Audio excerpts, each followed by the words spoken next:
Audi hasn't let the economic crisis slow down its effort to establish itself in the luxury car market. That's evident with the rollout of the next generation A8 sedan from the Ingolstadt carmaker. The flagship model was first introduced in 1994 and has gained popularity not just with German politicians. Misha Ehlers of Audi says the company wanted to make the A8 more prestigious in order to score greater success on the international markets. The previous car was aimed mainly at European buyers, but customer surveys showed that, especially in both Asia and in North America, buyers want even more prestige, so Audi made the car longer and wider. But Audi engineers also managed to make the newer and bigger A8 weigh less than its predecessor. The car is about 200 kilograms lighter than comparable models from other manufacturers. 72 light-emitting diodes give each of the taillights that distinctive Audi 3D look. In front, Audi now offers optional all-LED headlights. The low beams consist of 10 individual modules. Ehlers says one thing that makes the A8 unique is its all-aluminum construction. He says this is the third-generation flagship Audi with an all-aluminum body, but that the car is more sporty and more comfortable than the earlier models. The interior welcomes riders with light colors and classy materials. Instrumentation and the central display are clearly organized and easy to read. Switches and buttons are made of materials that look and feel especially attractive.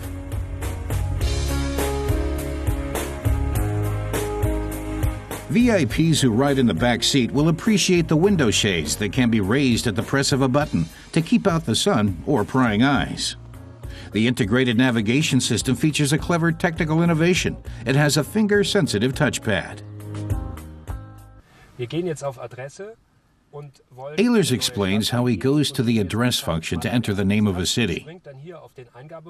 As he spells out the name, the computer recognizes the individual letters until the name, in this case Malaga, is complete.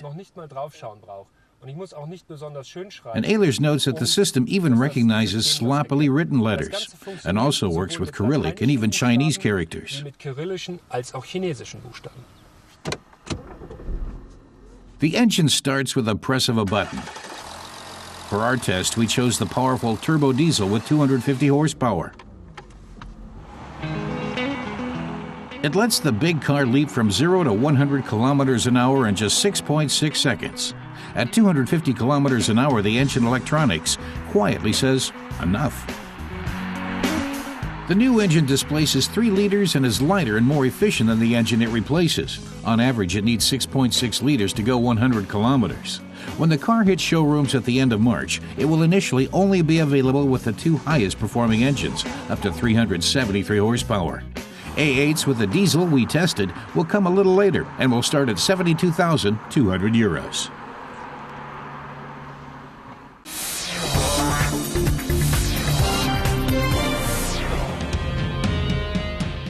Two sports coupes that come with a guaranteed adrenaline rush.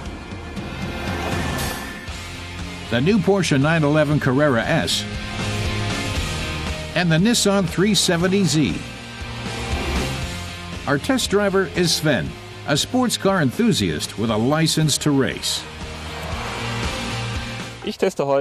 Sven wants to see how the Nissan 370Z measures up against the Porsche Carrera 911S. When Germans think of Nissan, they mostly think of small cars, Sven says. But Nissan also has a history of building sports cars. Needless to say, it's a home game for Porsche. With the new 911 Carrera S, Sven is going to check out one of the latest in a long line of Porsches.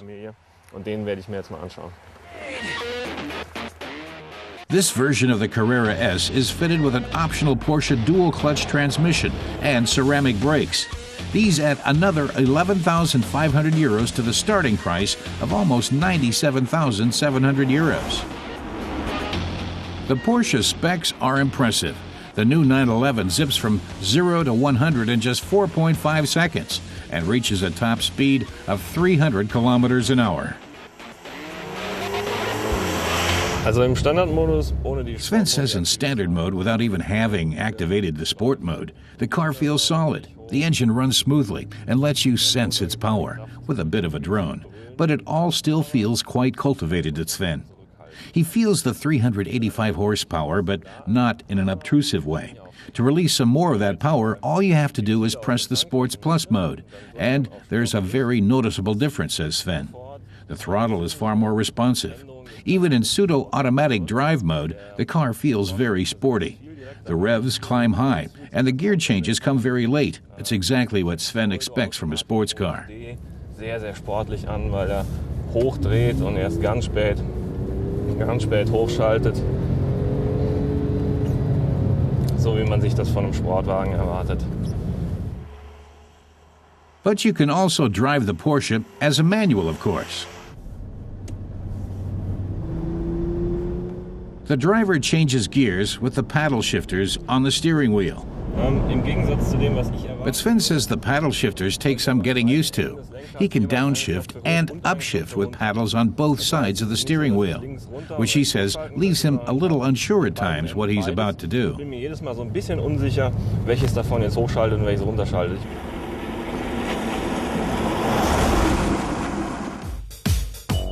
Aesthetically, both cars are very distinctive. The Japanese have gone for a futuristic look, while Porsche prefers to keep its more timeless classic design.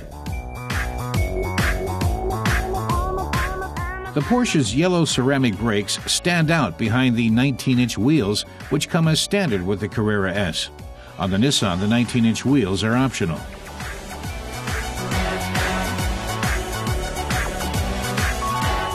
Its arched design gives the Nissan a very sculptured look, while the Porsche signals its power more subtly.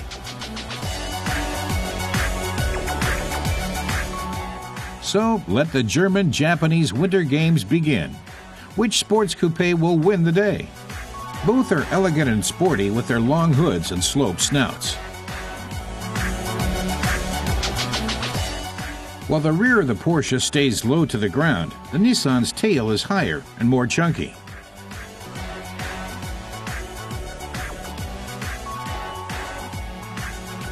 While the Nissan features two separate tailpipes and a Formula One style tail light in the middle, the Porsche boasts two twin exhausts.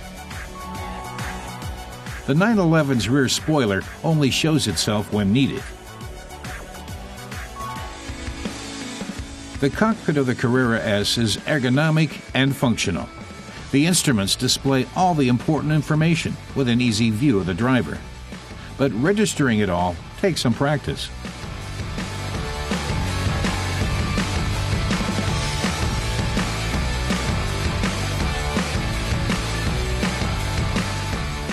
In contrast, the Nissan's interior is a lot more playful and somewhat confusing.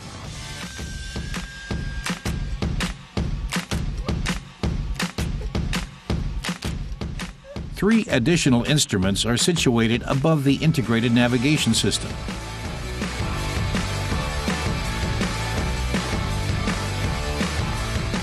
The Porsche has 4 seats. The 2 in the back are not for long trips.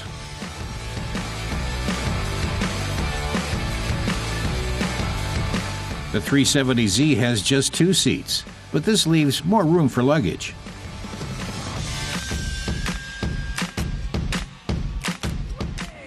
Now it's time for Sven to take the Nissan for a spin to see how it performs.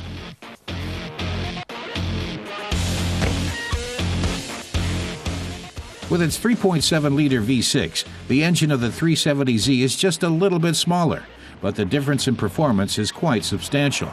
The Porsche musters an extra 54 horsepower. The Nissan's 331 horsepower take it from 0 to 100 in 5.7 seconds, about 1 second more than the Carrera. Its top speed is electronically limited to 250 kilometers an hour. The Nissan also makes a very solid impression, and the handling is very direct, says Sven.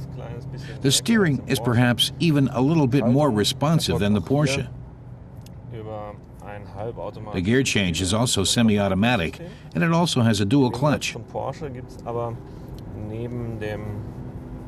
But in contrast to the Porsche, next to the gear lever in the center console, there are only two shifter paddles on the steering wheel. Sven prefers that there's just one for changing up and one for switching down. In manual mode, Sven can select a gear without losing torque. When downshifting, the Nissan even automatically raises the engine speed. Decision time: the Nissan or the Porsche? Which sports car makes Sven's heart go faster?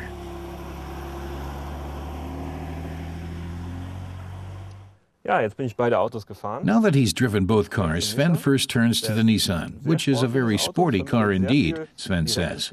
It gives you a very direct sense of the road, and the engine is very responsive. It's all very well built, Sven says.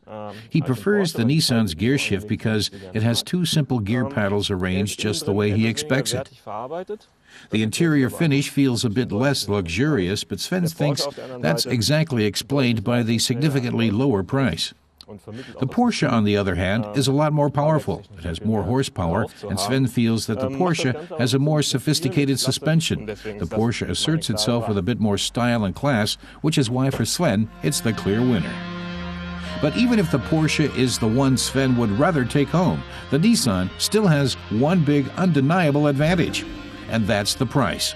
The 370Z costs 60,000 euros less than the Porsche.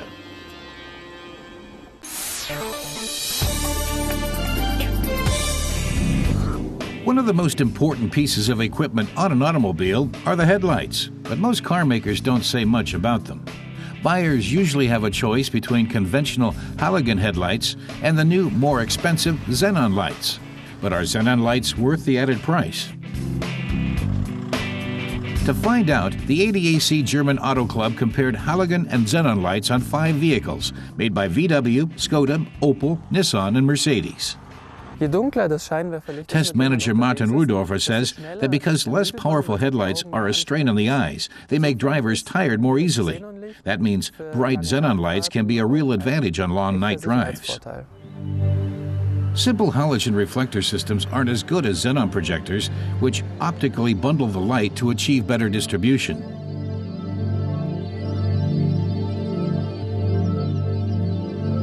Our first comparison immediately shows that light from xenon systems is brighter and more evenly distributed and reaches the edge of the road better.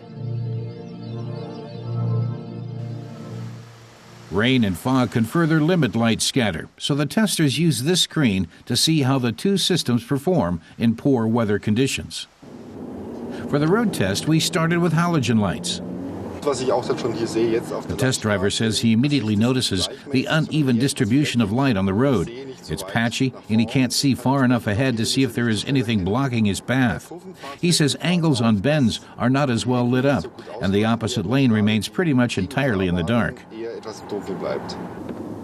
Now the same model, but equipped with xenon lights.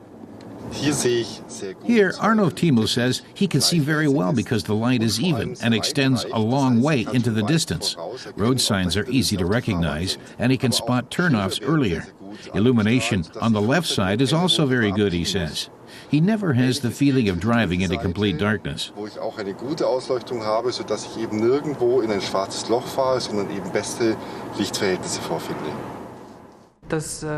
Martin Rudolfer concludes that halogen lights sometimes leave quite a bit to be desired, for instance with the VW Golf and the Opel Insignia. The Opel xenon lights are better, the Skodas even more so, and the Mercedes is the best they've tested so far.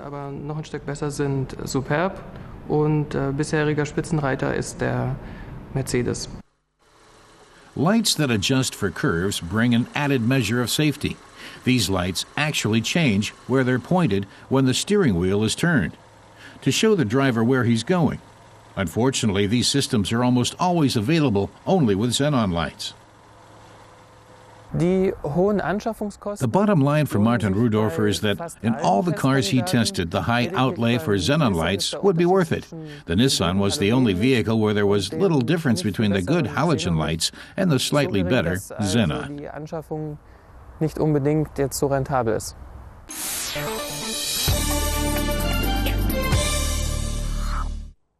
Test driver Matas Kurat has never sat at the wheel of a Mini before, and he's keen to know what he's been missing. He says he's not very impressed by its size, but is willing to overlook the deficit in the hope that the Mini will redeem itself in other ways. It takes a while to get used to the cramped conditions, but once he's settled in, the test driver starts to feel the English Bavarian wheels come into their own.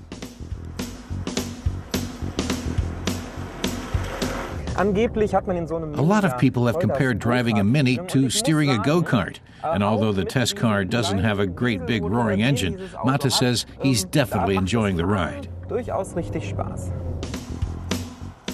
At 90 horsepower, the Mini gets up to a speed of 182 kilometers per hour. It consumes an average of 3.9 liters of fuel per 100 kilometers and is fitted with a BMW 6-speed gearbox. On the upside, there's not much shift travel between the gears, but on the downside, changing between them requires effort. But Mata says that's not the only problem with the Mini. Interior design seems to be much more about form than function. The dashboard, for example, is dominated by a huge speedometer, which Matas finds distracting. Every time he wants to check how fast he's going, he has to move his head to find out, and that is not in the best interest of road safety. And what's more, nervous passengers have the speed gauge staring them in the face the whole time.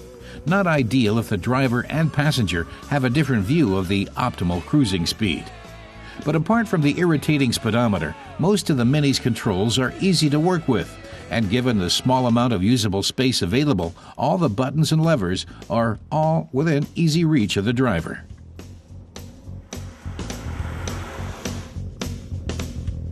But that's about the only advantage of the small interior, which feels tighter than the car's boxy outside shape suggests.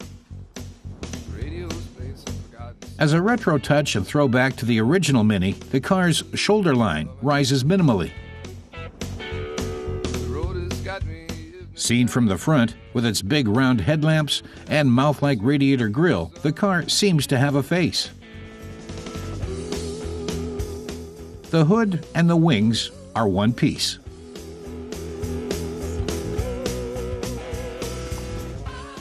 Although our test car is fitted with the second weakest of the 6 standard Mini engines, it's still fun to drive.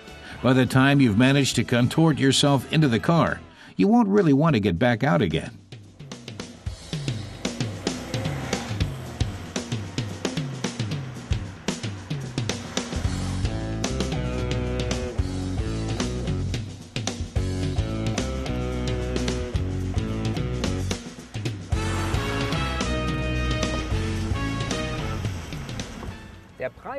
To sum it up, Mata says at a price of 18,100 euros in Germany, the Mini 1D might be a bundle of fun, but there's no getting around the fact that it's a tight squeeze.